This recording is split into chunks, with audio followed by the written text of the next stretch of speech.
सभी को जय मसीह की। प्रभु आप सभी को बहुत आशीष दे। मेरे भाई और बहनों, आज बहुत ज़रूरी बात है, आप सभी को बताना ज़रूरी है। और जब इन बातों को अगर हम जान लेंगे तो हमारे अंदर परमेश्वर का डर आएगा, ताकि हमसे पाप ना हो। कि आपको मालूम होगा कि पाप की मजदूरी तो मृत्यु है। तो परमेश्वर का वचन कहता है कि आज्ञा उल्लंघन के दंड क्या है, और दूसरा परमेश्वर ने हमें क्या क्या किस किस प्रकार के पाप करने से मना किया है, क्या क्या हमें नहीं करना है। और अगर उन कामों को अगर हम करते हैं तो उसकी सज़ा, उसके दंड, उसका परिणाम क्या होता है। अगर हम इन्हीं ऐसे ही कामों में लिप्त रहते हैं तो इसका खामियाजा क्या होता है। इन बातों को ध्यान से कान लगाकर सुनना कि कहीं हमसे कोई ऐसी कोई गलती हो तो नहीं गई है, जाने और अनजाने में, या कर तो नहीं रहे हैं। अगर हुआ भी, अगर प्रभु का आत्मा याद दिलाता तो दिल से पश्चाताप करना, उसी समय क्षमा मांगकर और उस गलती को छोड़ने का पूर्ण रूप से प्रयास करना। क्योंकि लिखा है कि जो अपने अपराध छिपा रखता है उसका काम सफल नहीं होता, वरन जो उनको मान लेता और छोड़ भी देता है उस पर दया की जाएगी। आपके सामने बहुत सारे वचन पढ़े जाएंगे, आप ध्यान से इनको सुनना। प्रभु का आत्मा आपसे बात करेगा, क्योंकि लिखा है, अगर हम पढ़े लय व्यवस्था 20वां अध्याय उसकी पहली आयत में, और इसकी अगर हेडिंग पढ़े तो यहाँ लिखा है आज्ञा उल्लंघन का दंड। परमेश्वर अपने वचन से बना हुआ है और उसका वचन पवित्रता के कारण महाप्रतापी है। परमेश्वर पवित्रता के कारण महाप्रतापी है और पवित्र परमेश्वर है, वो सच्चा परमेश्वर है और वो सच्चा न्याय भी है। धरती और आकाश चल जाएंगे लेकिन उसका वचन नहीं टलेगा। लिखा है, फिर यहोवा ने मूसा से कहा, इजराइलियों से कह। ये इजराइली कौन है? इजराइली वो है जो प्रभु के नाम पर विश्वास करते हैं, भरोसा करते हैं, जो बपतिस्मा ले चुके हैं, जो पवित्र आत्मा का दान पा चुके हैं, जो प्रभु के भवन में जो उसकी ओर आस लगाए आते हैं, जो प्रभु यीशु मसीह के नाम पर भरोसा करते हैं, वो इजराइली हैं। ठीक है, लिखा है, इजराइलियों में से या इजराइलियों के बीच रहने वाले परदेशियों में से कोई भी क्यों ना हो, जो कोई भी अपनी संतान मतलब अपने बच्चों को मोलेक को बलिदान करे। मोलेक मतलब एक ईश्वर, एक देवता, मतलब देवी देवता, गंडे ताबीज या बाबा माँ, किसी को भी अगर कोई अपनी संतान अगर बलि करे तो वो निश्चय मार डाला जाएगा। किस तरीके से मार डाला जाएगा? क्योंकि लिखा है, आज्ञा ना मानने वालों के जीवन में शैतान काम करता है, और शैतान चोरी करता है, नाश करता है और घात करता है। और अनाज्ञाकारिता के कारण शैतान को अवसर मिलता है और शैतान फाड़ देता है। शैतान घेर कर मारता है, चाहे कलेशों के द्वारा, चाहे लड़ाई दंगों के द्वारा, चाहे मौत, एक्सीडेंट्स के द्वारा, मृत्यु के बहाने होते थे। इस बात का ध्यान रखना। लेकिन अगर हम इसमें आगे पढ़े, लिखा है, मैं भी उस मनुष्य के विरुद्ध में होकर उसको उसके लोगों में से इस कारण नष्ट करूंगा कि उसने अपनी संतान मोलेक को देकर मेरे पवित्र स्थान को अशुद्ध किया और मेरे पवित्र नाम को अपवित्र ठहराया है। अगर हम 6ठी आयत में पढ़े, लिखा है, फिर जो प्राणी ओझाओं या भूत साधने वालों की ओर फिर के, मतलब अगर कोई परमेश्वर के नाम पर विश्वास करने के बाद अगर कोई ओझा बाबा या गंडे ताबीज या जादू टोना या पूजा पाठ करने वालों के पास जा रहा है, फिर कर जा रहा है, खुदा को छोड़कर जा रहा है, तो लिखा है, और उनके पीछे अगर हो भी लेगा, अगर उनके पीछे होकर या अगर इस प्रकार का आत्मिक व्यभिचार करे या व्यभिचारी बने, तो मैं उस प्राणी के विरुद्ध होकर उसको ऐसे लोगों के बीच में से नष्ट कर दूंगा। देखो मेरे भाई और बहनों, खुदा बस अपना हाथ हटाएगा, बाकी शैतान नाश कर देता है। लिखा है, इसलिए तुम अपने आप को पवित्र करो और पवित्र बने रहो, क्योंकि मैं तुम्हारा परमेश्वर यहोवा हूं, और तुम मेरी विधियों को मानना और उनका पालन भी करना, क्योंकि मैं तुम्हारा पवित्र करने वाला यहोवा हूं। परमेश्वर बार बार कह रहा है कि मैं पवित्र हूं, मैं पवित्र हूं और मैं पवित्र हूं, और पवित्र ही बने रहो। और लिखा है, कोई क्यों ना हो, कोई भी क्यों ना हो, जो अपने पिता या माता को श्राप दे, वह निश्चय मार डाला जाएगा। ये भी एक प्रकार का पाप है। अगर कोई अपने माता पिता को कोस रहा है या उनकी निंदा कर रहा है, उनको बुरी दृष्टि से देख रहा है या व्यभिचार की दृष्टि से देख रहा है, उनको घात लगाने की इच्छा में है, या उनको धोखा या उनके साथ गलत व्यवहार करने की इच्छा में है, तो लिखा है कि वह निश्चय मार डाला जाए, और उसने अपने पिता या माता को श्राप दिया हो तो इस कारण उसका खून उसी के सर पर पड़ेगा।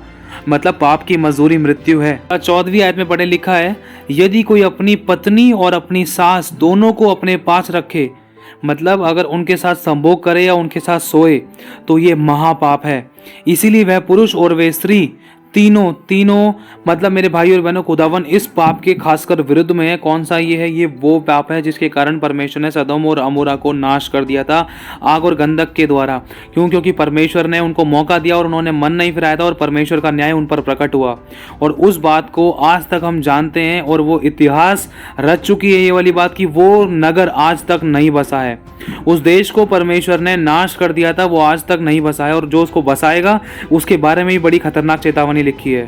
17वीं आयत में लिखा है, यदि कोई अपनी बहन को, चाहे उसकी सगी बहन हो या सौतेली हो, अगर उसका नग्न तन देखे, अगर बिना कपड़ों के देखे, और उसकी बहन भी उसको अगर अपने भाई को अगर बिना कपड़ों के देखे, तो यह निंदित बात है। ये भी एक प्रकार का व्यभिचार है जो परमेश्वर की दृष्टि में बहुत घृणित है।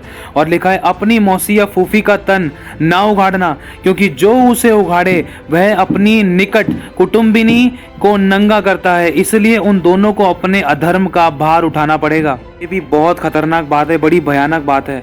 और लिखा यदि कोई अपनी चाची के संग सोए तो वह अपने चाचा का तन उघाड़ने वाला ठहरेगा, इसलिए वे दोनों अपने अपने पाप के भार को उठाए हुए निर्वंश मर जाएंगे। 26वीं आयत में लिखा है तुम मेरे लिए पवित्र बने रहना।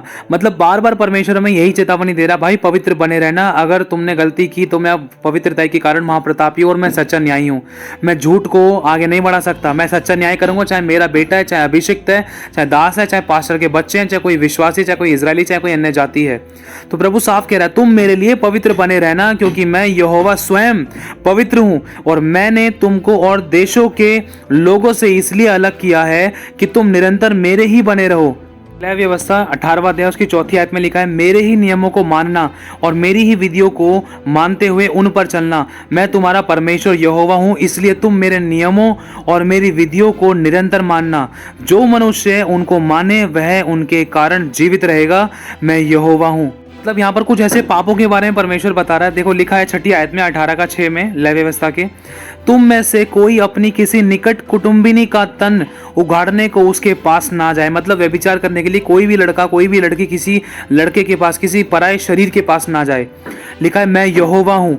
अपनी माता का तन, जो तुम्हारे पिता का तन है, उसको ना उगाड़ना, वह तो तुम्हारी माता है, इसलिए तुम उसका तन ना उगाड़ना। अपनी सौतेली माता का भी तन ना उगाड़ना, वह तो तुम्हारे पिता ही का तन है। अपनी बहन चाहे सगी हो चाहे सौतेली हो, चाहे वह घर में उत्पन्न हुई हो चाहे वह बाहर उत्पन्न हुई हो, उसका तन ना उगाड़ना। अपनी पोती या अपनी नातनी का तन ना उगाड़ना। उनकी देह तो मानो तुम्हारी ही है। तुम्हारी सौतेली बहन जो तुम्हारे पिता से उत्पन्न हुई वह तुम्हारी बहन है, इस कारण उसका तन मत उगाड़ना। ये पाप है, ये व्यभिचार है। अपनी फूफी का तन ना उगाड़ना, मतलब परमेश्वर मना कर रहा है कि भाई ऐसे ऐसे काम मत करना, मेरा डर मानना, क्योंकि मैं पवित्र हूँ और पवित्रता के कारण महाप्रतापी हूँ। लिखा है अपनी फूफी का तन भी मत उगाड़ना, वह तो तुम्हारे पिता के निकट कुटुंबिनी है। अपनी मौसी का तन भी मत उगाड़ना, क्योंकि वह तुम्हारी माता की निकट कुटुंबिनी है। अपने चाचा का तन ना उगाड़ना, मतलब चाचा की जो पत्नी है उसको चाची के साथ भी व्यभिचार मत करना, उसके साथ मत सोना, उसके बारे में गलत विचार भी मत करना, उसको छेड़ना भी मत, बुरी नजर से देखना भी मत। प्रभु कह रहा है उसका तन ना उगाड़ना, अर्थात उसकी स्त्री के पास ना जाना, वह तो तुम्हारी चाची है। अपनी बहू का तन मत उगाड़ना, वह तो तुम्हारे बेटे की स्त्री है, इस कारण तुम उसका तन मत उगाड़ना। अपनी भौजी का तन मत उगाड़ना, वह तो तुम्हारे भाई ही का तन है। इसी स्त्री और उसकी बेटी दोनों का तन मत उगाड़ना, ना उसकी पोती को और ना ही उसके नातनी को अपनी स्त्री बिल्कुल मत करना, और ना ही उनका तन उगाड़ना, वे तो निकट तेरे कुटुंबनी है। ऐसा करना महापाप है। और अपनी स्त्री की बहन को भी अपनी स्त्री करके उसकी सौत ना करना, कि पहले के जीवित रहते हुए उसका तन भी उगाड़े। परमेश्वर मना कर रहा है कि ऐसी गलती भी मत करना। 19वीं आयत में लिखा है फिर जब तक कोई स्त्री अपने ऋतु के कारण अशुद्ध रहे तब तक तू उसके पास उसका तन उगाड़ने को ना जाना। मतलब अगर कोई किसी स्त्री को अगर मासिक धर्म होता तो उसके पास भी नहीं जाना है, किसी पराई स्त्री के पास। परमेश्वर मना करता है इन बातों को लेकर। परमेश्वर ने सिर्फ एक ही रिश्ता बनाया, वो है पति और पत्नी का। इसके अलावा लिखा है अगर कोई पराई स्त्री के पास जाएगा वरन कोई इसको छुएगा तो वह दंड से ना बचेगा। और 20वीं आयत में लिखा है फिर अपने भाई बंधु की स्त्री से कुकर्म करके उसको अशुद्ध ना करना और खुद अशुद्ध मत हो जाना। अपनी संतान में से किसी को मोलेक के लिए होम करके मत चढ़ाना, मतलब किसी देवी देवता, ईश्वर, बाबा, अम्मा, ना मुझे, किसी को भी, अपनी किसी भी ईश्वर, भगवान, देवी देवताओं को या परमेश्वर को या यीशु को या किसी भी गुरु, बाबा, अम्मा को या किसी भी ऐसे व्यक्ति को जिसको आपने अपनी जिंदगी में सबसे बड़ा माना है, चाहे मैं ही क्यों ना हूं, अपने बच्चे को होम करके मत चढ़ाना और ना अपने परमेश्वर के नाम को अपवित्र ठहराना। मैं यहोवा हूं। स्त्री गमन की रीति से पुरुष गमन ना करना, वह तो घिनौना काम है। मतलब स्त्री गमन अगर कोई स्त्री के साथ करती है, अगर कोई पुरुष के साथ करता है तो ये भी बहुत घिनौना काम है, ये व्यभिचार है। किसी जाति के पशु के साथ पशु गमन करके अशुद्ध ना हो जाना, मतलब पशु के साथ भी व्यभिचार नहीं करना है। किसी जाति के पशु के साथ पशु गमन करके अशुद्ध ना होना और ना कोई स्त्री पशु के सामने इसलिए खड़ी हो कि उसके संग कुकर्म करे। यह तो उल्टी बात है। ऐसा कोई भी काम करके अशुद्ध ना हो जाना, क्योंकि जिन जातियों को मैं तुम्हारे आगे से निकालने पर हूँ वो ऐसे ऐसे काम करके अशुद्ध हो गई है और उनका देश भी अशुद्ध हो गया है। इस कारण मैं उस पर उसके अधर्म का दंड देता हूँ और वह देश अपने निवासियों को उगल देता है। इस कारण तुम लोग मेरी विधियों और नियमों को निरंतर मानना, और चाहे देशी चाहे तुम्हारे बीच रहने वाले परदेशी हो, तुम में से कोई भी ऐसा घिनौना काम ना करना, क्योंकि ऐसे सब घिनौने कामों को उस देश के मनुष्य जो तुमसे पहले उसमें रहते थे वे करते आए और इसी से वह देश अशुद्ध हो गया। और अगर हम लेवी व्यवस्था का 19वीं अध्याय पढ़ें और उसकी पहली आयत में लिखा है, फिर यहोवा ने मूसा से कहा कि जा इजराइलियों की सारी मंडली से कह कि तुम पवित्र बने रहो, क्योंकि मैं तुम्हारा परमेश्वर यहोवा पवित्र हूँ। तुम अपने माता पिता का भय मानना और मेरे विश्राम दिन को मानना और पवित्र करके ठहराना। मैं तुम्हारा परमेश्वर यहोवा हूँ। तुम मूरतों की ओर ना फिरना और देवताओं की प्रतिमा ढालकर ना बना लेना। मैं तुम्हारा परमेश्वर यहोवा हूँ। मेरे भाई और बहनों, लिखा है, अगर हम इसकी 9वीं आयत पढ़ें, 11वीं आयत से, तुम चोरी ना करना, तुम एक दूसरे से ना तो कपट करना ना झूठ बोलना, तुम मेरे नाम की झूठी शपथ खाके अपने परमेश्वर का नाम अपवित्र ना ठहराना। मैं यहोवा हूँ। लिखा है, एक दूसरे पर अंधेर ना करना और ना एक दूसरे को लूटना। मजदूर की मजदूरी तेरे पास सारी रात सवेरे तक ना रहने पाए।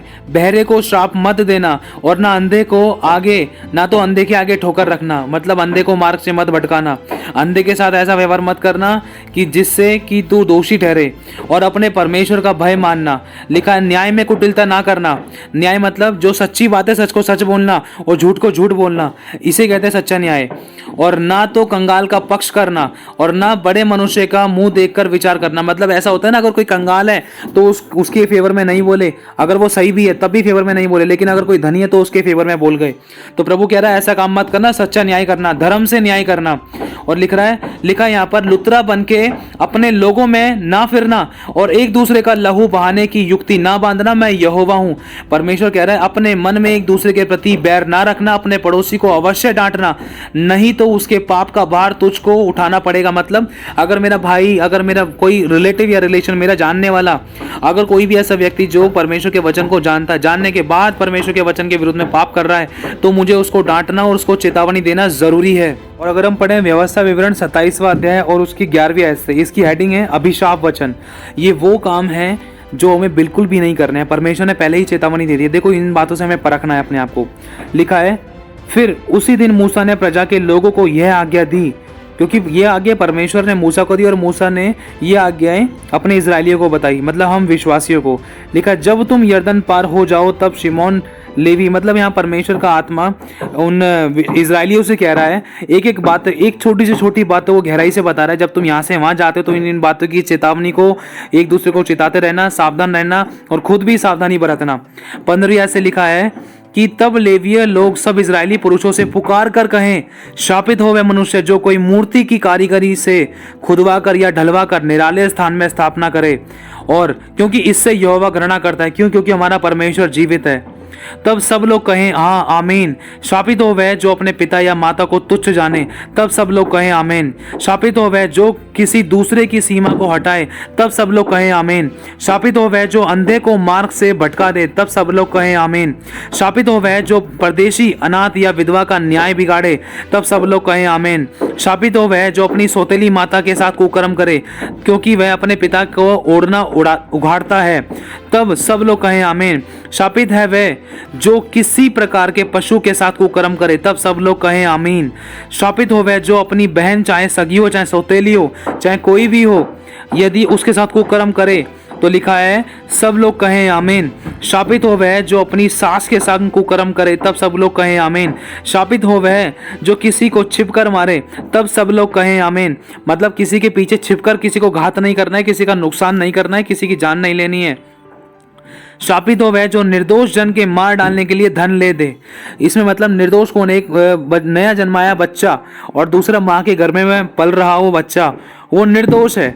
उस निर्दोष को मारने के लिए, गर्भपात करने के लिए, अगर कोई धन ले रहा है, दे रहा है उसको मारने के लिए, तो उसमें भी लिखा है शापित है, चाहे कोई वो डॉक्टर था चाहे कोई मनुष्य था। लिखा है शापित हो वह जो इस व्यवस्था के वचन को मानकर पूरा ना करे, तब सब लोग कहें आमीन। इसके अलावा बहुत सारे ऐसे वचन हैं, बहुत सारे ऐसे ऐसे काम हैं जो कुछ बाइबल में दे रखे, कुछ नहीं दे रखे, लेकिन कुछ वो बातें हम जानते हैं। जैसे कि अब आपको पता है कि पोर्नोलॉजी के बारे में, है ना, कोई गंदी फोटोज वीडियोस देखना, अभी इस बारे में तो बाइबल में पूरी तरीके से खुलकर नहीं लिखा है कि हाँ भाई फोटोज देख, ऐसे फोटोज मत देखना, वीडियो मत देखना, लेकिन बाइबल में बता रखा है व्यभिचार। ये व्यभिचार के अंदर ये सब कुछ कनेक्ट हो जाता है। और लीला क्रीड़ा, इस लीला क्रीड़ा और व्यभिचार के पाप में कई प्रकार के पाप मिले हुए होते, तब ये बनता है एक व्यभिचार और एक लीला क्रीड़ा। इनके साथ साथ कुछ आपको ऐसे वचन बताए जाएंगे जो काम हमें नहीं करने हैं, जिन कामों के परमेश्वर विरुद्ध में है, तो जिसके कारण परमेश्वर का दंड, परमेश्वर का न्याय प्रकट होता था। तो इसलिए इन बातों से हमें सावधानी बरतनी, क्या क्या काम हमें अभी और नहीं करने हैं और किन किन बातों से हमें बचकर रहना है। तो ध्यान से सुनना, लिखा है रोमियो का पहला अध्याय और उसकी 28वीं आयत में कि जब उन्होंने परमेश्वर को पहचानना ना चाहा तो परमेश्वर ने भी उन्हें उनके निकम्मे मन पर छोड़ दिया। अगर हम परमेश्वर के अनुसार नहीं चलेंगे ना तो प्रभु भी छोड़ देता है, लेकिन उसका खामियाजा कितना बुरा है, कितना खतरनाक भयानक दंड से भरा हुआ है। तो ध्यान से सुनना, कहने का मतलब अगर परमेश्वर बचाने वाले ने अपना हाथ उठा लिया, अगर उसने छोड़ दिया ना, तो संसार में कोई पकड़ने वाला, कोई हक करने वाला, कोई संभालने वाला नहीं है, कोई आंसू पोंछने वाला नहीं है, बाकी सब मारने के लिए है।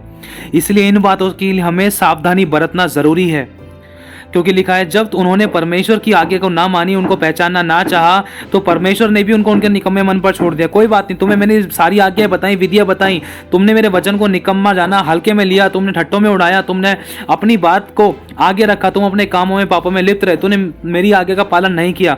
कोई बात नहीं, चल मैं तुझे छोड़ देता हूँ कि तू जो तुझे करना है कर, लेकिन ध्यान रख एक दिन न्याय करूंगा। लिखा है 29वीं आयत में, इसलिए वे सब प्रकार के अधर्म और दुष्टता और लोभ और बैरभाव, ये सब प्रकार के पाप के काम हैं जो आपके सामने बताए जा रहे हैं। इसीलिए वे सब प्रकार के अधर्म और दुष्टता और लोभ, लोभ चाहे धन का हो, चाहे तन का हो, चाहे किसी की जॉब पाने का हो, चाहे किसी प्रकार का कोई भी ऐसा लोभ हो कि जो हमें पाप की ओर लेकर जा रहा है, जिसके कारण पाप हो रहा था। और लिखा है बैरभाव से भर गए और ढा और हत्या और झगड़े और छल और ईर्ष्या से भरपूर हो गए और चुगलखोर और बदनाम करने वाले, परमेश्वर से घृणा करने वाले, दूसरों का अनादर करने वाले, अभिमानी, डींग मार, बुरी बुरी बातों के बनाने वाले। डींग मारना, बुरी बुरी बातें बनाना आपको मालूम है, और ठट्ठा करना, हंसी उड़ाना, किसी पर दोष लगाना, बुराई करना, कमी निकालना, व्यर्थ और निकम्मी और हंसी टट्टे वाली बातें बोलना, परमेश्वर का नाम व्यर्थ में लेना और माता पिता की आज्ञा ना मानना, निर्बुद्धि, जो परमेश्वर का डर रखता ही नहीं है, अपनी इच्छा के अनुसार चलता है, चाहे कितने भी बुरे से बुरे काम करे, उसे निर्बुद्धि कहते हैं। विश्वासघाती, इसका मतलब आप जानते हो, मया रहित, अहंकारी, निर्दय, मतलब निर्दय हो गए। वे तो परमेश्वर की आज्ञा जानते थे, वे विधियाँ जानते थे कि ऐसे ऐसे काम करने वाले मृत्यु के दंड के योग्य हैं, तो अभी वे आप ही ऐसे काम करते थे, वरन ऐसे ऐसे काम करने वालों से प्रसन्न भी होते थे। तो ये कुछ ऐसे ऐसे काम है जिसके विरुद्ध में परमेश्वर का आत्मा है, जो प्रभु बिल्कुल नहीं चाहता, जो परमेश्वर से बिल्कुल भी सहन नहीं होते हैं। और आपको पता है हमारी लास्ट डेस्टिनी क्या है, हमारी आखिरी उम्मीद क्या है और आखिरी आशा क्या है, धन्य आशा क्या है। हम किस लिए प्रभु पर विश्वास करते हैं? इसीलिए करते हैं कि हम पृथ्वी पर 100 गुना और खासकर सबसे ज़्यादा ज़रूरी स्वर्ग में अनंत काल का जीवन प्रभु के साथ सर्वदा वास करें, ना कि नरक। मेरे भाई और बहनों, इसीलिए देखो परमेश्वर साफ चेतावनी दे रहा है, चाहे हमने बपतिस्मा लिया है, चाहे हम रोज चर्च आ रहे हैं, चाहे कितने भी दानों वरदानों से भरे हुए कितने ही बड़े बड़े चमत्कार हो रहे हैं। देखो चमत्कारों को लेकर, दानों वरदानों के विषय में तो परमेश्वर ने साफ बता दिया मत्ती 7:21 में कि सारे हे प्रभु कहने वाले स्वर्ग के राज्य के वारिस नहीं हो सकते। चाहे तुमने दुष्ट आत्माएं निकाले, चाहे तुमने मुर्दे जलाए हैं, चाहे बीमारों को चंगा किया है, चाहे तुमने मेरे नाम से बड़े बड़े काम किए। और प्रभु कह रहा है, देख मैं तुम्हें नहीं जानता। प्रभु का वचन कहता है, हम सबको परमेश्वर का आत्मा चेतावनी देता है। मैं साफ साफ कह दूंगा कि हे कुकर्म करने वालों, मैं तुम्हें नहीं जानता। क्यों? क्योंकि मैं भूखा था, नंगा था, प्यासा था, बंदी के रह में था, तुमने मेरी सुधि नहीं ली। तुम पाप में पड़े रहे, बुराइयों में पड़े रहे। मेरे वचन को जानने के बाद भी तुम ऐसे ऐसे कामों में लिप्त थे और ऐसे ऐसे लोगों के साथ लिप्त थे जिन बातों से मैं घृणा करता था, जो काम वो किया करते थे। तुम खुद भी ऐसे काम करते थे, वरन ऐसे ऐसे काम करने वालों के साथ आप रहते थे। मतलब परमेश्वर का आत्मा में इसमें साफ चेतावनी देता है। परमेश्वर का वचन सबके लिए एक सा है, तुम्हें जानना है, समझना है। और प्रभु का वचन कहता है कि तुमने मेरी पिता की इच्छा पर नहीं चले, तुम मेरी पिता की इच्छा पर चलते तो मैं तुमसे कहता कि आजा मेरे पिता के राज्य में सहभागी हो जा। तो यहाँ पर लिखा है, अगर हम पढ़े 1 कुरिन्थियों और उसका 7वां आयत से, परंतु सचमुच तुम में बड़ा दोष तो ये है, मतलब हमारा मन ही हमें दोषी ठहराता है कि हमने कितने पाप किए, कितनी बुराइयां की हैं। मतलब वचन को जानने के बाद भी कितनी गलतियों की बात अलग है, अनजाने में होगी वो वाली बात अलग है, लेकिन जानबूझकर कर रहे हैं ये वाली बात बिल्कुल ठीक नहीं है। क्योंकि हमारा मन इसमें हमें दोषी ठहराता, हमें पता है कि सही क्या है, लेकिन हम फिर भी गलत को चुनते हैं। परंतु सचमुच तुम में बड़ा दोष तो ये है कि आपस में मुकदमा करते हो, अन्याय क्यों नहीं सहते। हमसे अन्याय सहा नहीं जाता है, हम अपने आप को सही दिखाने की कोशिश करते हैं। लिखा है अपनी हानि क्यों नहीं सहते, हम दूसरों की हानि करने के लिए तैयार रहते हैं। परंतु तुम तो स्वयं अन्याय करते हो और हानि पहुंचाते हो, और वे भी अपने लोगों को, हर एक मनुष्य को। क्या तुम नहीं जानते कि अन्यायी लोग परमेश्वर के राज्य के वारिस नहीं हो सकते, स्वर्ग में नहीं जा सकते। धोखा ना खाओ, परमेश्वर कह रहा है धोखा मत खाना। इस बात में ये मत सोचना कि तुमने बपतिस्मा ले रखा है, पास्टर से दुआ करा ली, या रोमियो 10:9-10 पढ़ लिया, या उद्धार की प्रार्थना कर ली, या तुमने बैप्टिज्म ले लिया, पवित्र आत्मा का दान पा लिया, तुम्हारे तरफ बड़े बड़े काम हो रहे हैं। तो इस बात को लेकर धोखा मत खाना कि ऐसे ऐसे काम करने वाले स्वर्ग जा सकते हैं। प्रभु का वचन साफ कहता है जो मेरे पिता की इच्छा पर चलता है और जो उसके अनुसार चलता है, जो उसके वचन का पालन करता है, उसका नाम जीवन की पुस्तक में से नहीं काटा जाएगा। लिखा है कि धोखा ना खाओ, ना वैश्यगामी, ना मूर्ति पूजक, ना परस्त्रीगामी, ना लुच्चे, ना पुरुषगामी, ना चोर, ना लोभी, ना पियक्कड़, ना गाली देने वाले, ना अंधेर करने वाले परमेश्वर के राज्य के वारिस नहीं हो सकते। और तुम में से कितने ऐसे ही थे, मतलब परमेश्वर बार बार बता रहे कितने ऐसे ही थे, लेकिन तुम्हारे लिए मेरे पुत्र ने, हमारे प्रभु यीशु मसीह ने मेरे लिए, हम सब के लिए, आपके लिए अपने लहू का दाम देकर हमें छुड़ा लिया, हमारे पापों को क्षमा किया, और सब प्रकार के अधर्म के दंड से, सब प्रकार के दंड से, नरक के अनंत काल की मृत्यु से हमारे प्रभु यीशु मसीह ने हमें बचा लिया। अपने दिमाग में ना इन बातों को हमेशा याद रखनी है कि हमसे कोई भी ऐसी गलती ना होने पाए। क्योंकि देखो मेरे भाई और बहनों, लिखा है कि अगर आपको मालूम हो कि धर्मी व्यक्ति ही कठिनाई से उद्धार पाएगा तो पापियों का क्या ठिकाना। तो सोच कर देख लो, प्रभु का वचन कहता है क्योंकि सच्चाई की पहचान प्राप्त करने के बाद यदि हम जानबूझकर पाप करते रहें तो पापों के लिए फिर कोई और बलिदान बाकी नहीं है। लिखा है हाँ, दंड का एक भयानक बाट जोना और आग का ज्वलन बाकी है जो विरोधियों को भस्म कर देगा। 29वीं आयत में लिखा है तो सोच लो वह कितनी और भी भारी दंड के योग्य ठहरेगा जिसने परमेश्वर के पुत्र को पांव तले रौंदा और वाचा के लहू का, जिसके द्वारा वह पवित्र ठहराया गया था, अपवित्र जाना और अनुग्रह की आत्मा का अपमान किया। क्योंकि हम उसे जानते हैं जिसने कहा कि पलटा लेना मेरा काम है। हमें पता है कि न्याय एक दिन यीशु करेगा, लेकिन फिर भी अगर हम जानबूझकर पाप में लिप्त हैं, चाहे 1000 बपतिस्मे ले लिए, लेकिन फिर भी अगर हम पाप में लिप्त हैं, पाप को नहीं छोड़ रहे, दूसरों के ठोकर का कारण बन रहे हैं, विश्वासियों को हम भटका रहे हैं, या अन्य जातियों के ठोकर का कारण बन रहे हैं, या प्रभु के वचन की निंदा करवा रहे हैं, तो ये बिल्कुल भी सही नहीं है, बड़ी भयानक बात है। क्योंकि लिखा है और फिर यह कि प्रभु अपने लोगों का न्याय करेगा, जीवित परमेश्वर के हाथों में पड़ना बड़ी भयानक बात है। मैं आपके लिए वचन पढ़ देता हूँ। वचन में लिखा है गलातियों 5:16 आयत में, मतलब परमेश्वर का आत्मा कहता है कि देख मैं तो कहता हूँ कि आत्मा के अनुसार चलो, आत्मा मतलब परमेश्वर का वचन, तो तुम शरीर की सभी प्रकार की बुरी लालसाओं को किसी भी तरीके से पूरी नहीं कर सकोगे।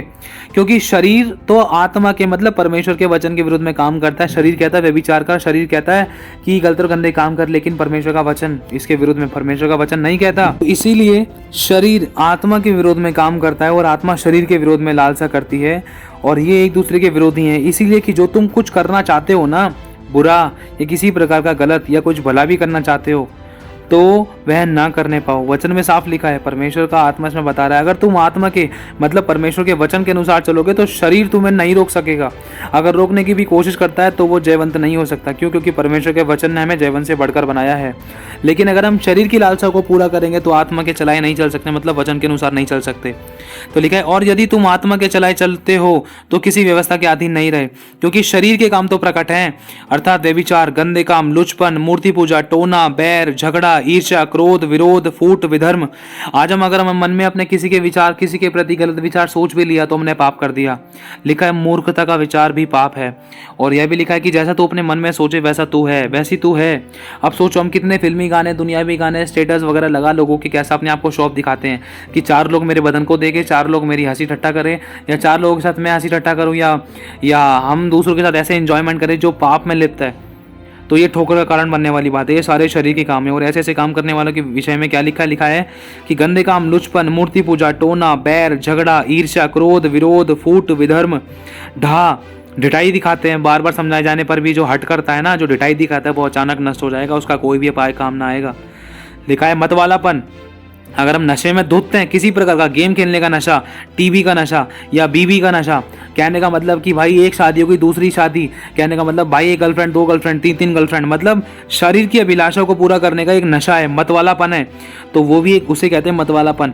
और लीला क्रीड़ा, जिसके अंदर मोबाइल से रिलेटेड और सब प्रकार के चलचित्रों के विषय में कई प्रकार के पाप मिक्स होते हैं, इसे कहते हैं लीला क्रीड़ा। और इनके जैसे और कई अन्य काम हैं, इनके विषय में मैं तुमसे पहले से कह देता हूँ, और जैसा पहले कह भी चुका हूँ कि ऐसे ऐसे काम करने वाले परमेश्वर के राज्य के वारिस नहीं होंगे। इसके अलावा और भी कई सारे पाप हैं। घमंड करना, एक दूसरे पर दोष लगाना, बुराइयां करना, एक दूसरे में कमी खोजना, ठट्ठा करना, परमेश्वर के वचन का अनादर करना, और एक दूसरे के दिल को दुखाना, हत्या करना। हत्या क्या? अपनी जुबान से हत्या करना।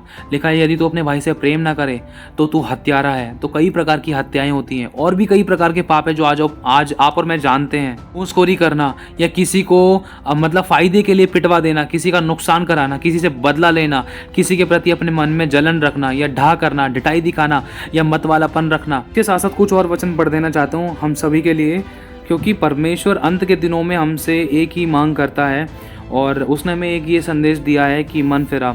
और वो बचाने वाला परमेश्वर जो कहता है कि मैं तेरी रक्षा करूँगा, तुझे कभी ना छोड़ूंगा, कभी ना त्यागूंगा, तेरे आगे आगे चलकर तेरा युद्ध लड़ूंगा, तुझे प्रेम करूँगा, तेरे लिए मैं सब कुछ कर दूंगा, मतलब तेरा कोई विरोधी ना होगा, मैं तेरे शत्रुओं का शत्रु, तेरे विरोधी का विरोधी, मतलब बहुत कुछ बातें परमेश्वर ने कही है।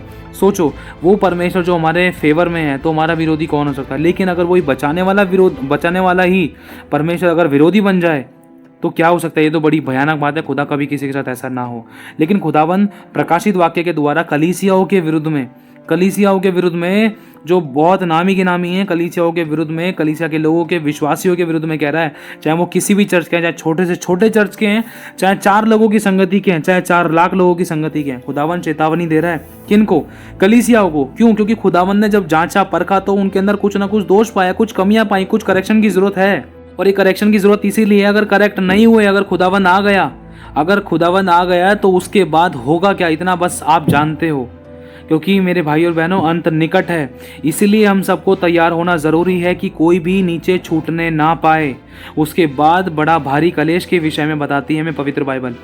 लिखा है 3री आयत में, प्रकाशित वाक्य 2:3 में, तो धीरज धरता है और मेरे नाम के लिए दुख उठाते उठाते थका नहीं। मतलब हम बहुत धीरज भी धरते हैं, उठाते उठाते दुख थके नहीं है, प्रभु के लिए सहते हैं। लेकिन परमेश्वर का वचन कह रहा है, पर मुझे तेरे विरुद्ध यह कहना है कि तूने अपना पहला सा प्रेम छोड़ दिया है। इसलिए याद कर कि तू कहाँ से गिरा है, कहाँ तुझसे गलती हुई है। अपनी गलती को मान ले और छोड़ दे, मन फिरा और पहले के समान काम कर। यदि तू अपनी गलती का पश्चाताप नहीं करेगा, अगर तू बुराई से मन नहीं फिराएगा, बुराई को छोड़ेगा नहीं, तो ध्यान रख, तो मैं तेरे पास आकर तेरी दीवट को उस स्थान पर से हटा दूंगा। पर हाँ मेरे भाई और बहनों, देखो, पर मैं अगर इन कलीसियाओं के बारे में पढ़े तो आप जान जाओगे। मैं शॉर्ट में पढ़ देता हूँ। लिखा है, मैं तेरे कलेश और दरिद्रता को जानता हूँ। ये प्रभु कह रहा है दूसरी कलीसिया को, स्मुरना की कलीसिया को, मैं जानता हूँ, परंतु तू धनी है। और जो लोग अपने आप को यहूदी कहते हैं और है नहीं, मतलब परमेश्वर इनके अंदर भी एक कमी पा रहा है, इन कलीसिया में भी ये धनी है। मतलब अगर हम अपने आप को बुद्धि में, ज्ञान में, धन में किसी न किसी तरीके से घमंड कर रहे हैं, धनवान समझ रहे हैं, तो ये भी हमारे लिए एक बड़ी चेतावनी। खुदा कह रहा है, मन फेरा और पश्चाताप कर, तू बहुत धनी है।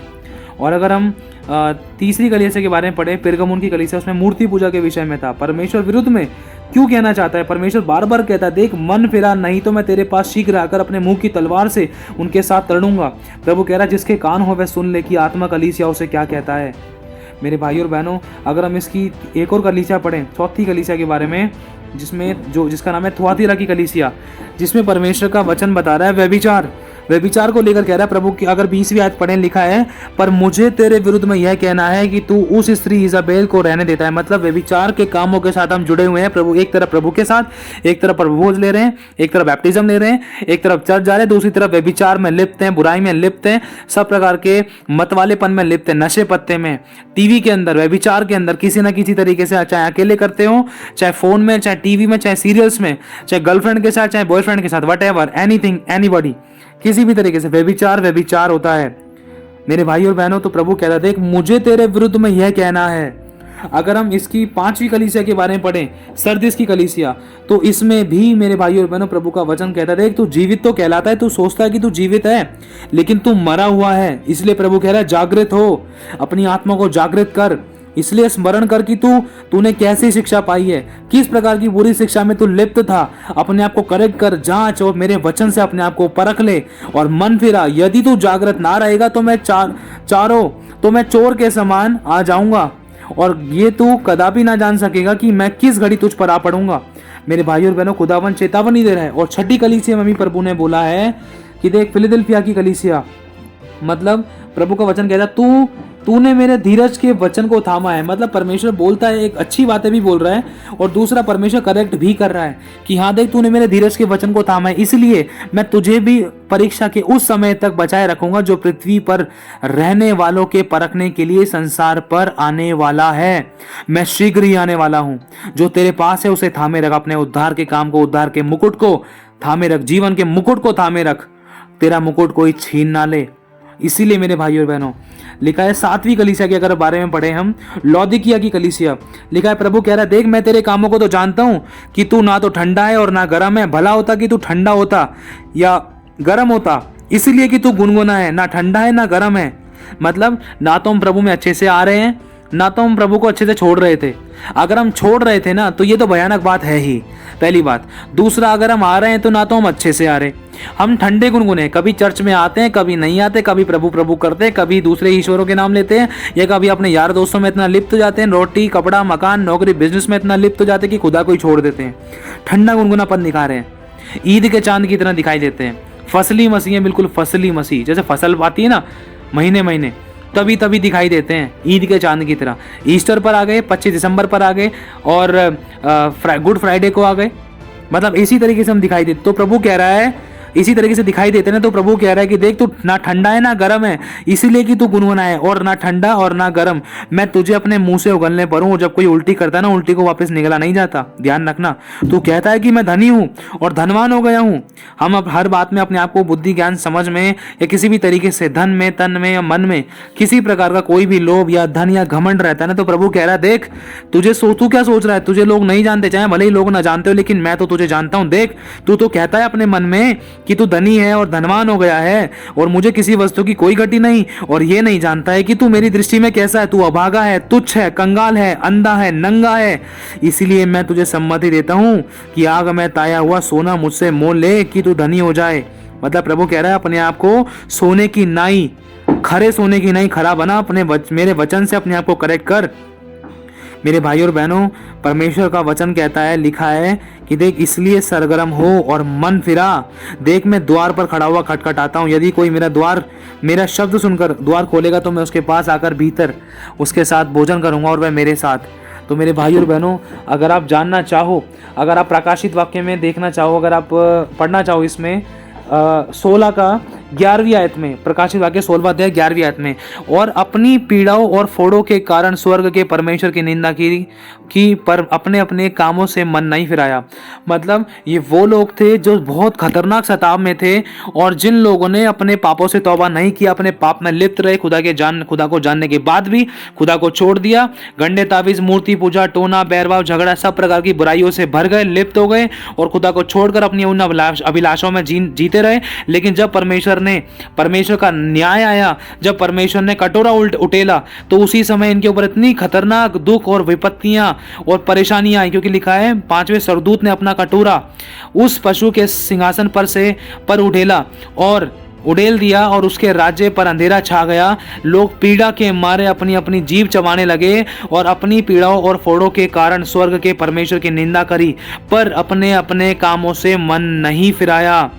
मेरे भाई और बहनों, परमेश्वर हमसे यही चाहता है कि हम मन फिराएं। अगर इसकी हम 16 का 9वीं आयत पढ़ने, लिखा है, मनुष्य बड़ी तपन से झुलस गए और परमेश्वर के नाम की, जिसे इन विपत्तियों पर अधिकार है, निंदा की, पर उसकी महिमा करने के लिए मन नहीं फिराया। मतलब बुराई के कामों को हमने नहीं छोड़ा, बुराई के कामों को हमने त्यागने की इच्छा नहीं रखी, अगर इच्छा रखी तो उसको करा ही नहीं हमने, मतलब छोड़ने की पूरी प्रयास ही नहीं करा हमने, बुराई में लिप्त रहे, खुदा को छोड़ दिया, खुदा से दूर हो गए।